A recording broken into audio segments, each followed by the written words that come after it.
நம்ம திருவண்ணாமலையில் கார்த்திகை மாதம் வந்து எல்லாரும் மாலை போடுறாங்க. ஆமா, இந்த வருடம் நானும் போடலான்னு இருக்கேன். அது எப்படி வழிமுறைன்னு எதுவுமே தெரியலண்ணா. அவங்க தெரிஞ்சதை சொல்லுங்க. அண்ணாமலையாருக்கு மாலை போடுறது வந்து பல வருஷமா நடந்துகிட்டு இருக்கு. இது வந்து 10 நாள் நம்ம மாலை போட்டு விரதம் இருந்து அண்ணாமலையாரை தரிசனம் பண்ணணும். வர 24ஆம் தேதி கொடியேற்றம். இந்த கொடியேற்றம் முடிந்த உடனே நம்ம கொடிமரத்துக்கு பக்கத்துல இருக்க சம்பந்த விநாயகர் அந்த சன்னதிக்கு முன்னாடி எல்லோருமே மாலை போட்டுப்பாங்கப்பா. இப்ப திருவண்ணாமலையில இருக்க மக்கள் வந்து சம்பந்த விநாயகர் கிட்ட வந்து மாலை போட்டுப்பாங்க. அப்ப வெளியூர் மக்கள் எங்கெல்லாம் போய் மாலை போடுவாங்க? அண்ணாமலையார் நினைத்தாலே முக்தி. உங்களால திருவண்ணாமலைக்கு வர முடியல அப்படின்னா உங்கள் ஊரில் இருக்கக்கூடிய கோவிலுக்கு சென்று அண்ணாமலையாரை நினைச்சுக்கிட்டு நீங்க மாலை போட்டுக்கலாம். 10 நாள் விரதம் இருக்கணும். அதாவது ஒருவேளை காலையில விரதம் இருந்து மதியம் நீங்க அந்த விரதத்தை முடிச்சுக்கிட்டு அன்னம் எடுத்துக்கலாம். 10 நாளுமே நீங்க மாலை போட்டுக்கிட்டு அண்ணாமலையார் கோவிலுடைய மாட வீதியை சுற்றி வரணும்.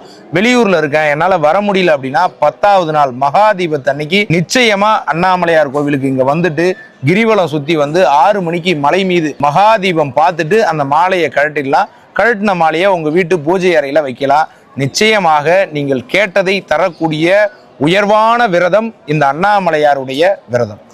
சரி, ஓகே. இப்ப தீபம் முடிஞ்ச 10வது நாள் வந்து நம்ம திருவண்ணாமலையில இருக்கோம், நம்ம வந்து கையெழுத்தி அண்ணாமலையார்ட்ட ஒப்படைச்சிருவோம். வெளியூர் மக்கள் என்ன பண்ணுவாங்க? இப்ப நீங்க ஐயப்பனுக்கு மாலை போட்டீங்கன்னா எங்க போவீங்க? சபரிமலைக்கு போறோம் இல்லையா, இடுமுடி கட்டிக்கிட்டு. அதே மாதிரி நீங்க மாலை போடுறது எந்த ஊர்ல வேணாலும் போட்டுக்கலாம். ஆனா நிச்சயமாக மகாதீபத்தன்னைக்கு திருவண்ணாமலைக்கு வர வேண்டும். நன்றி நன்றி. சிறப்பா மாலை போட்டுங்க. ஓகேங்களா? அண்ணாமலையாருக்கு அரோகரா.